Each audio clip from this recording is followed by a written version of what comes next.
How does the media turn leaders into heroes or villains?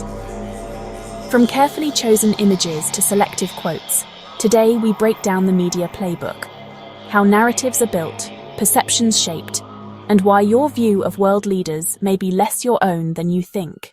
Framing is not just reporting facts, it's how facts are presented. Researchers like Robert Entman have shown that framing highlights some aspects of reality while downplaying others, influencing how audiences interpret events and leaders. So, how is the framing done? Here are the core tools the media uses. Language choices. Words like regime versus government, freedom fighter versus terrorist. Image selection, using heroic images, flags, emotional moments, or unflattering photos. Repetition. Repeated narratives shape subconscious perceptions. Source selection, choosing experts or officials that reinforce the frame. Omission. What is left out is as important as what is shown. Headlines showing different spins on the same event, examples from BBC, CNN, Fox, RT, etc. Consider Volodymyr Zelensky during Russia's 2022 invasion of Ukraine. Western outlets framed him as a courageous wartime leader, emphasizing emotional speeches and frontline appearances. Meanwhile, Russian state media framed him as a puppet of NATO, incompetent or corrupt.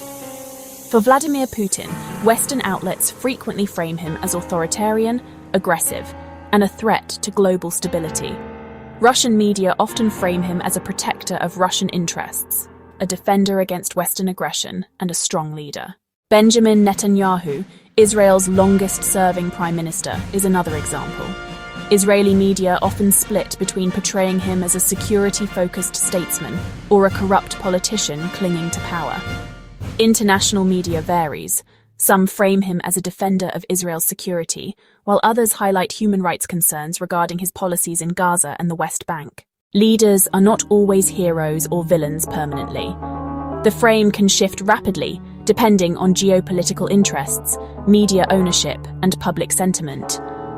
For example, Saddam Hussein was supported by the US during the Iran-Iraq War, framed as an ally. After Kuwait's invasion, the framing changed and he became the villain. Framing is influenced by editorial lines, ownership structures, political affiliations, and audience preferences. Studies by Pew Research and the Reuters Institute have shown that media outlets often reinforce the views of their audiences, creating echo chambers that deepen perceptions of leaders as heroes or villains. The next time you see a leader portrayed as a hero or villain, ask yourself, what frame is being used? What facts are emphasized or omitted?